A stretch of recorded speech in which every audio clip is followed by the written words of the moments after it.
अगर मैं आपसे कहूं कि एक साथ 3 देश पर हमला, लेकिन सवाल उठता है कि जब ईरान, अमेरिका और खाड़ी देशों के बीच युद्ध बंद हो चुका है तो ये युद्ध कहां से चालू हो गया? ये 3 देशों पर हमला कहां से हो गया? सवाल उठता है कि वो 3 देश हैं कौन से? सवाल ये उठता है कि वो हमला किया किसने? और हमला भी ऐसा हुआ ना कि अभी आप देखकर पगला जाओगे। और भाई साहब, पाकिस्तान भी अब इसमें शामिल हो चुका है और इस बार पाकिस्तान की जो अकड़ है वो अपने आप ही टूट जाएगी। क्योंकि अगर आप देखने की कोशिश करोगे तो खुद देख सकते हो, यहां पर सऊदी अरब के अंदर भाई साहब ड्रोन अटैक हुआ है और ऐसा कहा जा रहा है कि भैया बहुत तगड़ा ड्रोन अटैक होने वाला था। और अगर आपको मेरे ऊपर विश्वास नहीं है तो आप खुद देख सकते हो, जेरूसलम की पोस्ट खुद कहती है कि सऊदी अरब टारगेटेड बाय ड्रोन, और किसी और ने नहीं बल्कि ये ड्रोन आए थे इराक से। अब इराक क्या है भाई साहब? मैं आपको बता देना चाहता हूं कि इराक जो था वो इस युद्ध में किसी की ओर भी शामिल नहीं था, ना ईरान की ओर शामिल था, ना तो अमेरिका की ओर शामिल था। लेकिन क्या इराक ने वाकई में ही यहां पर ड्रोन अटैक किया होगा सऊदी अरब के ऊपर? कहा जा रहा था कि यूएई के ऊपर भी किया जा रहा है, लेकिन सऊदी अरब के ऊपर आकर ये ड्रोन गिरा। तो मैं आपको ये बता देना चाहता हूं कि यहां पर अब इराक ने कह दिया कि हम इन्वेस्टिगेशन करेंगे कि आखिरकार ये ड्रोन गए कहां से, क्योंकि यहां पर इराक ने ये अटैक नहीं करवाया था। देखिए, ईरान और इराक दोनों अलग अलग देश हैं। तो यहां पर ऐसा है कि भाई साहब इराक ने अटैक नहीं कराया, बल्कि इराक के अंदर कई सारे संगठन रहते हैं। कुछ ईरान के संगठन इराक के अंदर रहते हैं, इराक के अंदर और भी कुछ देशों के संगठन रहते हैं जो कुछ ईरान के खिलाफ काम करते हैं और जो कुछ ईरान के लिए काम करते हैं। और मैं आपको बता देना चाहता हूं कि इराक और ईरान एक समय पर कट्टर दुश्मन हुआ करते थे। आज थोड़ा बहुत उन दोनों में नरमा नरमी हो चुकी है और ईरान ने एक संगठन अपना बनाकर इराक के अंदर रखा है और ऐसा कहा जा रहा है कि उसी संगठन ने सऊदी अरब के ऊपर ड्रोन अटैक किया होगा। लेकिन सवाल उठता है, क्या सही में ऐसा हुआ? नहीं, देखो यार, अब इसके ऊपर इन्वेस्टिगेशन होगी।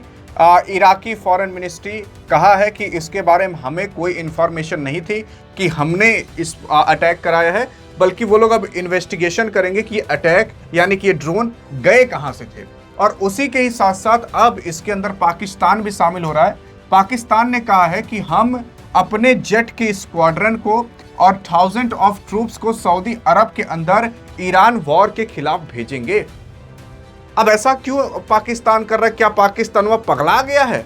मैं आपको बताना चाहता हूं कि हाल फिलहाल अभी पाकिस्तान और सऊदी अरब के बीच डील हुई थी, और वो डील जानते हो किस चीज के लिए थी? डिफेंस डील हुई थी। डिफेंस डील इसलिए हुई थी कि अगर किसी ने सऊदी अरब पर हमला किया तो ऐसा माना जाएगा कि पाकिस्तान पर हमला हुआ है, और अगर किसी ने पाकिस्तान पर हमला किया तो सऊदी अरब पर हमला माना जाएगा।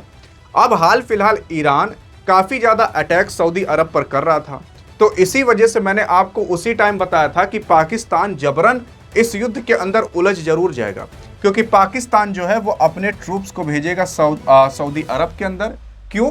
ताकि सऊदी अरब की मदद की जा सके। अब सऊदी अरब की मदद कैसे करोगे भैया? जब ईरान को मारोगे तभी, क्योंकि ईरान ही तो सऊदी अरब को मार रहा है, यानी कि पाकिस्तान को ईरान के खिलाफ लड़ना पड़ेगा, सऊदी अरब की तरफ से लड़ना पड़ेगा। तो डायरेक्टली जो पाकिस्तान है वो ईरान के खिलाफ हो जाएगा, और यही तो चाहता था भारत और यही तो चाहती थी दुनिया। अब इसके अंदर पाकिस्तान और ईरान आपस में कट्टर दुश्मन हो जाएंगे। क्यों? क्योंकि पाकिस्तान सऊदी अरब को बचाने की कोशिश कर रहा है, और उसी के साथ साथ अगर आप देखने की कोशिश करोगे तो पाकिस्तान ने आपसी में एक समझौता किया था सऊदी अरब के साथ, और उसी के ही तहत भैया 8000 सैनिक और लड़ाकू विमान, एक स्क्वाड्रन और एक एयर डिफेंस सिस्टम तैनात कर दिया है, कहीं और नहीं बल्कि रियाद, मतलब आप ऐसा मान सकते हो सऊदी अरब के अंदर, ताकि लड़ा जा सके ईरान के खिलाफ। दूसरी खबर ये सबसे बड़ी आ रही है, और उसी के साथ साथ एक और अटैक हुआ था। An American MQ-9 aircraft entered Yemen. Yemen के एयर स्पेस के अंदर अमेरिका का MQ-9 एयरक्राफ्ट यहां पर आया था और उसे मारकर गिरा दिया गया। हाँ जी हाँ, मारकर गिरा दिया गया, या फिर ऐसा कहा जा रहा है कि अपने आप गिर गया। यह भी अटैक के तौर पर ही लिया जा रहा है। और उसी के साथ साथ अगर आप देखने की कोशिश करोगे, ईरान जंग से अमेरिका नाराज, लगभग 63% लोग ट्रंप को नापसंद करने लगे हैं। और जो ट्रंप की अभी हाल फिलहाल पार्टी जिसका नाम रिपब्लिकन पार्टी है, वो मिड चुनाव के लिए भाई साहब हार के कगार पर आ चुकी है। अब ये मिड चुनाव क्या होता है?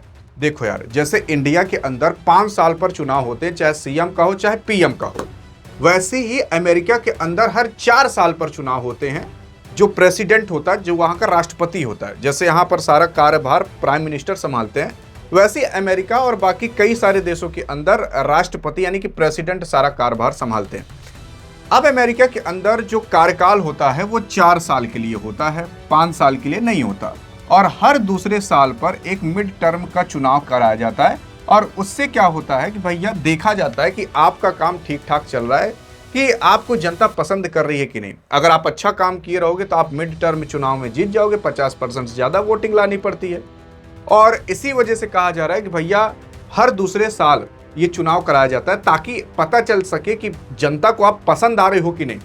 अब 2 साल ट्रंप को बीतने वाले हैं और ट्रंप के लिए भाई साहब अब मिड टर्म चुनाव होगा। और अगर वहां पर आपके ट्रंप हार जाते हैं तो आप ऐसा मान लीजिए ट्रंप के लाले लग जाएंगे। क्या ट्रंप की राष्ट्रपति का पद चला जाएगा? नहीं, पद नहीं जाएगा, लेकिन एक आ जाता है ना कि भाई साहब एक ऐसा प्राइम मिनिस्टर जो 2 साल में ऐसा काम कर दिया कि उसको अमेरिका की जनता ही नहीं पसंद कर रही, तो दुनिया क्या ही पसंद करेगी। तो दुनिया के पास बोलने के लिए एक बहाना भी आ जाता है कि भैया जब तुम्हारी जनता तुम्हें नहीं पसंद कर रही तो हम क्यों तुम्हारी बात माने, ये भी हो जाता है। और मतलब 63% लोग पसंद नहीं कर रहे, केवल आप मान सकते हो 37% लोग पसंद कर रहे होंगे। और 37% में से भी कुछ ऐसे लोग होंगे जो कह रहे होंगे कि हम पसंद भी करते हैं, नहीं भी पसंद करते, कुछ लोग ऐसे भी होंगे। तो मतलब 37% से भी कम लोग हैं जो ट्रंप को पसंद करते हैं। 50% की भी पॉपुलैरिटी उनकी वहां पर, यानी कि पसंद नहीं किए जा रहे वो। ये सबसे बड़ी खबर निकल कर आई है इस युद्ध के दौरान। और उसी के साथ साथ अगर आप देखने की कोशिश करोगे तो ये है आपका यूएई। इस यूएई के साथ भारत के भी अच्छे खासे संबंध हैं। अगर आप ये सोच रहे हो कि यार अब ईरान के खिलाफ लड़ाई क्या नहीं होगी, तो मैं आपको पूरा ब्यौरा एक बार बता देता हूँ। देखो, ईरान को अभी इतना अमेरिका मार दिया है कि ईरान को अब वापस वहां तक जाने के लिए जहां पर वो था कई साल लग जाएंगे। और वो यूरेनियम वाकई में काफी ज्यादा सत्यानाश कर दिया है। ऐसा कहा जा रहा है कि यूरेनियम इतना ज्यादा जमीन के नीचे दबा हुआ है कि भैया उसको निकालने के लिए अब साल लग जाएंगे, 5-6 महीने लग जाएंगे। और इसी वजह से अभी अमेरिका ने यहाँ पर युद्ध रोक दिया है। और अमेरिका ने कुवैत, इराक, सऊदी अरब, कतर, यूएई, बहरीन, इधर बाकी अन्य देशों के अंदर अपने वापस थर्ड रडार सिस्टम और बाकी अन्य चीजें यहाँ पर लाकर रख रहा है और अपने ट्रूप्स भी धीरे धीरे यहाँ पर भेज रहा है। अब यही मिड टर्म चुनाव बीत जाए या फिर ऐसा कुछ ट्रंप कर दे ताकि वो मिड टर्म चुनाव जीत जाए। इस वजह से वो कुछ बड़ा तो जरूर करेगा और उसी बड़ा करने की वो फिराक में हमेशा लगा हुआ है। आप देखोगे अभी ट्रंप जा रहा था चाइना और गया था, लेकिन वहां पर भी उसकी खास कुछ बात नहीं बनी चाइना के अंदर कि चाइना के साथ बहुत बड़ी डील कर ले, ऐसा भी कुछ नहीं हो पाया। अभी कह रहा था हम क्यूबा पर कब्जा कर लेंगे, क्यूबा पर अभी कुछ माहौल नहीं दिख रहा। लेकिन अब ईरान के साथ क्या युद्ध होगा, तो यार काफी लोग कहते हैं कि सर आप हवम बता देते हो। हवम नहीं भाई साहब, जो चीजें खबरें आपको दिखती हैं, जो चीजें इंटरनेशनल मीडिया पर आती हैं, हम वही आपको बताते हैं और उसी का ही विश्लेषण होता है कि भाई साहब आखिरकार क्या हो रहा है दुनिया के अंदर। अब मान लेते हैं विदेश को पता करना है कि भारत के अंदर क्या हो रहा है, तो आप और हम जो अखबार में लिखेंगे या यूट्यूब पर बताएंगे, यही देखकर वो लोग बताएंगे, क्योंकि हमें ज्यादा पता रहेगा कि भारत के अंदर क्या हो रहा है। अमेरिकन को नहीं पता रहेगा कि भारत के अंदर क्या हो रहा है। अमेरिकन के अंदर तो भारत की छवि जैसे हमेशा बन गई कि नाली, कूड़ा, कबाड़ा, लेकिन कभी क्या आकर वो देखे हैं भारत का आगरा? क्या कभी वो आकर देखे हैं भारत का मुंबई? नहीं देखे। तो उनके मन में वो बिल्डिंग और अच्छी अच्छी रोडे वाला इमेज ही नहीं आता। वैसे यहाँ पर अगर आप देखने की कोशिश करोगे, हाल फिलहाल अभी ईरान अमेरिका के बीच युद्ध बंद नहीं है, बल्कि युद्ध की प्रिपरेशन और जोरों शोरों से चालू है। क्योंकि देखो, at the end America Iran के अंदर तख्ता पलट कराएगा या फिर ईरान का पूरा यूरेनियम नाश कर देगा। उसका यही सिद्धांत है। 2 सिद्धांत है, या तो तख्ता पलट करा दो, अपने हिसाब से सरकार बैठवा दो, जो सरकार अमेरिका के कहने पर चले और अमेरिका कहेगा कि तुम यूरेनियम हमें दे दो, वो दे दे, या फिर पूरा यूरेनियम ही खत्म कर दो। क्यों? क्योंकि यार अगर आप देखने की कोशिश करोगे, यहां पर अगर परमाणु बम बन गया तो अमेरिका की वॉट लग जाएगी। सबसे पहले तो इजराइल की वॉट लगेगी कि कभी भी भैया युद्ध हुआ तो इजराइल कितना भी ईरान को मार ले, लेकिन एक परमाणु बम छोड़ेगा ना तो ये खत्म हो जाएगा। जी हाँ, तो ये पूरा देश खत्म हो जाएगा। तो इजराइल के लिए ये बहुत इंपॉर्टेंट है कि इनको परमाणु बम ना बनाने दे। अमेरिका युद्ध नहीं चालू करेगा तो इजराइल कर देगा। और कब तक युद्ध चालू? युद्ध कभी भी चालू हो सकता है। अमेरिकन के कई सारे ऐसे नेता हैं जो कह रहे हैं, बता रहे हैं कि 1 हफ्ता 2 हफ्ते में वापस से चालू हो जाएगा। प्रिपरेशन बहुत जोरों शोरों से हो रही है। इस बार ऐसा अटैक होगा कि आप पता ईरान झेल ना पाए और इस बार तख्ता पलट करा दें। लेकिन ईरान को हराना थल पर यानी कि जमीन पर बहुत मुश्किल है। लेकिन कब तक चालू होगा? देखो, वैसे तो युद्ध होना नहीं चाहिए, लेकिन अमेरिका बिना इस युद्ध को खत्म करे मानेगा ही नहीं। क्योंकि आप खुद सोच कर देखो, अगर ईरान ने परमाणु बम बना लिया तो ये सारे के सारे देश खाड़ी वाले अंडर में रहेंगे ईरान के, और फिर ईरान इनसे कुछ भी करा ले। ये कह देंगे ईरान वाले कि भेज सऊदी अरब, डॉलर में तेल मत बेचो, युआन में बेचो, यानी कि चाइना की करेंसी में बेचो। तो डॉलर का अस्तित्व धीरे धीरे खत्म हो जाएगा और अमेरिका खत्म हो जाएगा। तो अमेरिका के मतलब अस्तित्व पर आ चुकी है।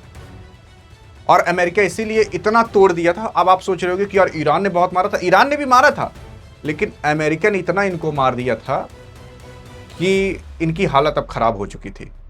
युद्ध को इसीलिए रोका गया है कि प्रिपरेशन और जोरों शोरों से की जाए। ये अगर स्टेट ऑफ हॉर्मुज केवल ना होता तो आज ईरान कब का हार चुका होता। दुनिया के प्रेशर की वजह से अमेरिका कुछ कर नहीं पा रहा यहाँ पर, नहीं तो बहुत कुछ कर दिया होता। बाकी मैं ऐसा नहीं कह रहा कि मैं अमेरिका को जिताना चाहता हूं, सच्चाई यही है। आप अमेरिका से नहीं जीत सकते यार। आप खुद सोच कर देखो, दुनिया के पास जितने फाइटर जेट्स हैं उससे ज़्यादा अकेले अमेरिका के पास हैं। मतलब अमेरिका का पूरा फाइटर जेट्स रख लो और इंडिया का पूरा फाइटर जेट्स, रूस, चाइना, सबका रख लो, तो उससे ज़्यादा अमेरिका के पास है। ये है अमेरिका की हैसियत। तो अमेरिका से जीतना भाई साहब बहुत मुश्किल है। हाँ, टिक आप भले बहुत समय तक सकते हो, और वही टिकना ईरान के लिए काफ़ी ज़्यादा अच्छा सौदा हो चुका था। और अब पाकिस्तान भी धीरे धीरे ईरान का दुश्मन हो जाएगा, तो बड़ी दिक्कत हो जाएगी इन लोगों के लिए। अगर पाकिस्तान ईरान का दुश्मन हो गया तो अमेरिका के लिए बहुत बड़ा फ़ायदा हो जाएगा। तब पाकिस्तान अमेरिका को डायरेक्ट एंट्री दे देगा अपने देश के अंदर, और यहाँ से फिर अमेरिकी सेना घुस करके ईरान को मात दे सकती है। क्योंकि ये एक ऐसा रास्ता है जहाँ पर पहाड़ी एरिया कम है, प्लेन एरिया ज़्यादा है। यहाँ से अगर अमेरिकी सेना यहाँ पर आ जाती पाकिस्तान के अंदर, तो यहाँ से घुस करके ईरान को फिर ख़त्म कर सकती है या फिर यूरेनियम उठा कर ला सकती है। यही है सच्चाई। बाकी युद्ध कभी भी चालू हो सकता है। ये बिना इस युद्ध को ख़त्म किए, क्या पता 6 महीना बाद चालू हो, क्या पता 1 साल बाद चालू हो। लेकिन अमेरिका को जैसी भनक लग गई कि ये लोग वापस से यूरेनियम इनरिचमेंट करने लगे हैं, तब चालू हो जाएगा, तभी चालू होगा। बाकी आपको क्या लगता है आगे क्या हो सकता है? बहुत सारे लोग कमेंट में पूछ रहे थे कि भैया युद्ध का क्या हुआ, क्या युद्ध खत्म हो गया? नहीं, युद्ध की प्रिपरेशन चल रही है और यही संकेत लग रहे हैं। बाकी आपको क्या लगता है, आप क्या कहना चाहते हो?